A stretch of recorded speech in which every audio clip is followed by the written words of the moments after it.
Yo, what's good, YouTube, man? It's Gabriel to Fan TV back at you. The video at the content. Video, go smash that like button at the content of this channel. Go and subscribe, man. Look, so Ravens versus Chiefs game status, right? Gonna give you the Ravens report about who's questionable, who's out.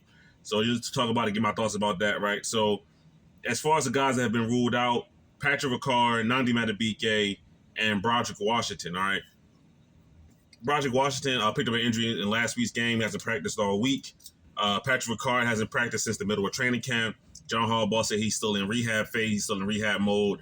Doesn't seem like there's a real timetable for when Patrick Ricard is going to be back on the field for the Baltimore Ravens, right? Which is obviously not great. And then Nandi Madubuike, pretty much John Harbaugh ruled him out instantly. As soon as he had his first press conference on Wednesday, he ruled Nandi Madubuike out. They're still trying to figure out exactly what's going on. They're being I don't want to say secretive because it is Nandi Madubuike's health, so they have a right to keep it close to the vest until they want to actually share the information. So I'm not really mad about that or anything like that. A lot of Ravens fans are obviously on Twitter speculating, whatever, doing what they do. But for me right now, I'm just taking it as so I won't be disappointed later. I'm just taking it as he's going to be out for the season, right? That might not be the case. We'll see. If he can come back, great. But as of right now, I'm just going to treat it like that just because how they're carrying the situation, right? But we'll see what happens. Questionable. Travis Jones, Isaiah Likely, Ronnie Stanley, Kyle Van Noy. So Kyle Van Noy and Ronnie Stanley finally got back on the practice field this week on Friday, right? They finally got back on the practice field today. They were limited action. If I had to guess, I think Ronnie Stanley plays. Kyle Van Noy, I don't know. We're only a couple of weeks out from a hamstring injury. To me, that could be kind of tough, right? So we'll see what Kyle Van Noy does. If he does play, it may not be very much, but we'll see. All right. And then as far as Travis Jones, he was limited back-to-back days, so I think he's going to play. And Isaiah Likely had his first full participation in practice this week. So today, on Friday, was his first full participation in practice, all right? He's been limited for the last 2 weeks of practice, really. So, good news for the Ravens. I think that means Isaiah Likely is going to play this weekend. How much? Don't know.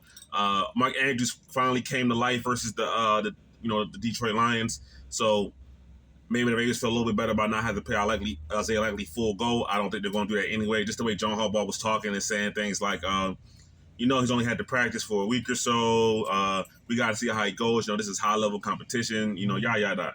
Whatever. You know what John Harbaugh does at press conferences, right? Kind of talking around, dancing around the point. So I think Isaiah Likely will play. I don't expect him to play very much though. I think maybe next week we get a fuller dose of what Isaiah Likely can do out there on the field, right? So that's kind of my expectations, right? That's what I see as the path for the Ravens. And listen, Isaiah Likely is going to be is a major boost to this offense, right? I think that the Ravens have one of the top 3 to 5 offenses in the NFL, maybe the best offense in the NFL, right? So scoring points isn't the issue, but adding another playmaker like Isaiah Likely will be nothing but a boost to this offense, right? It's a great thing to have. So I'm looking forward to that, right? The Ravens need somebody that can have some real catch and run ability, and Isaiah Likely can do that, right? So I'm excited to see him back on the field when that time does come, okay? So that's where we're at as far as the injury report, right? And that's my thoughts on that. So good news all around. I'm not gonna say good news all around, but the guys that were already out, we knew they were going to be out. But it's good news to see that Isaiah Likely could potentially be back there on the field, right? So for the next part. So I wanted to get the quote, right? So, all right. So for the next part, right? Kyle Hamilton, they did an interview in the locker room with the reporters around, and he made a statement about the Ravens fans being spoiled, right? So he said, I feel like sometimes Ravens fans can be a little spoiled. The amount of success this franchise has had, we lose 5 games and the world about to end. I think on Zach, it's unfair to put all the blame on him, right? And, Ravens fans don't like this quote. I don't like this quote very much, but I will say this. I'm not really too mad at Kyle Hamilton. Just for the simple reason this, right? I don't expect him to come out and say, hey, yeah, Zach Gore is a terrible defensive coordinator. He's putting us in all the wrong spots. I don't know why he still has a job with us. What is he doing here, right? Why am I playing this way, that way? Why is our D-line doing this? I hate it. I wouldn't expect him to say that at all. I will say that I think the fans of spoiled parts a little bit unnecessary, is what I would say, right?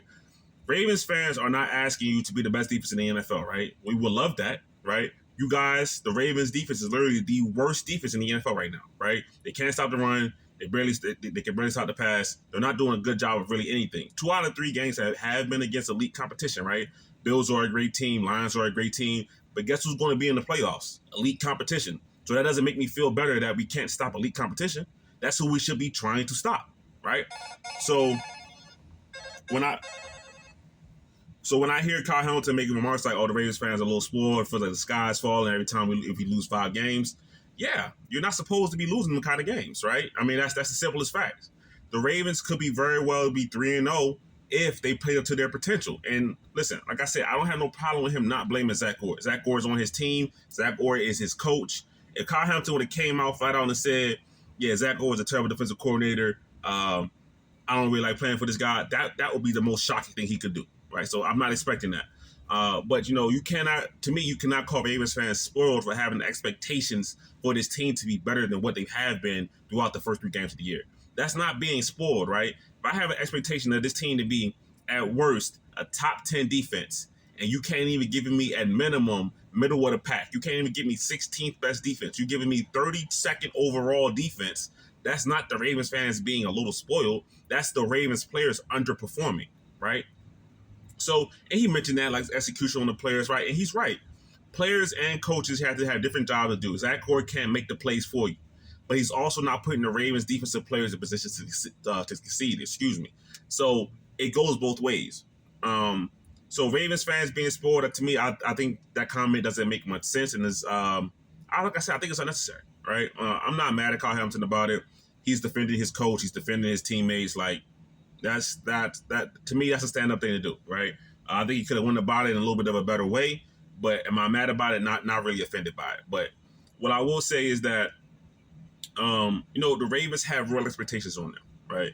And yes, when you have expectations and things don't go to plan, it can get crazy. It can feel like the sky is falling. But you should want that kind of pressure on you, right? We got a team in this division, the Cleveland Browns, who have no expectations on them, right? And I'm not even trying to throw a shot at Cleveland, but it's just the reality of it, right? I would rather have the Ravens have high expectations for themselves and kind of had to live with that, right? To me, this just seems like it's almost a little bit of a complacent mindset, right? It's the NFL. It's not the NBA, right? The NBA, you got 82 games, right? The NFL, you got 17. So you're 1-3. You're 1-2. You go to the Chiefs, you go to 1-3. That's a quarter of your season already gone, right? So it's not like, yeah, we got time to make up these games. It's early in the year. We got time to figure it out. You really don't, right? So these slow starts, this cycle of the Ravens being slow and then catching their groove, it's fun when they catch their groove, right? 2023 was kind of the same, right? They were, it was like 1-2, 2-2 going into the London trip, and then they caught their groove, and then, ended up being a great team that year, right? Similar things, 2019, it was 2-2, caught their groove, ended up being a great team that year, right? But the issue is that we were repeating the same cycle over and over and over again, all right? The Ravens have to learn how to start the season better. It's that simple, right? You can't come out each and every year this sluggish and have to play catch up. Last year, the Ravens start 0-2, right? Obviously, tough game versus Kansas City, but then you drop the game next week versus the Raiders. So now you in an 0-2 hole and got to dig yourself out of that. The Ravens do it because they're a good team, but you shouldn't have to have these things happen repeatedly. So that's the frustration. It's not about the fans being spoiled. It's about each and every year. So far, these last couple of years, you guys have come out not ready to play. And if I have a defense that has this many first-round picks on it, this expensive, you the highest paid safety in the league, right? Kyle Hamilton's been playing well, so I'm not really mad at Kyle Hamilton, right? But you the highest paid safety in the league, right? You got guys, Matt Abike, obviously out with the injury, but, he's highly paid. Roquan's highly paid. Marlon's highly paid. You got Jair Alexander on this defense who's a highly talented player, right? He hasn't played because of injury and whatnot. Nate Wiggins is a first-round pick. Malachi Starks is a first-round pick. Odafe. You go down the list, it's talent upon talent upon talent on this defense. So, yes, the Ravens fans expect more. And I don't think there's anything wrong with that. So, to me, you can't really say that the Ravens fans are spoiled for expecting a defense that should be at least top 10, not to be 32. I don't think you can say the Ravens fans are spoiled about that. But that's my thoughts on it, man. Obviously, guys give me your thoughts in the comments. But it's Gabriel, which is on the Fan TV. I'm out.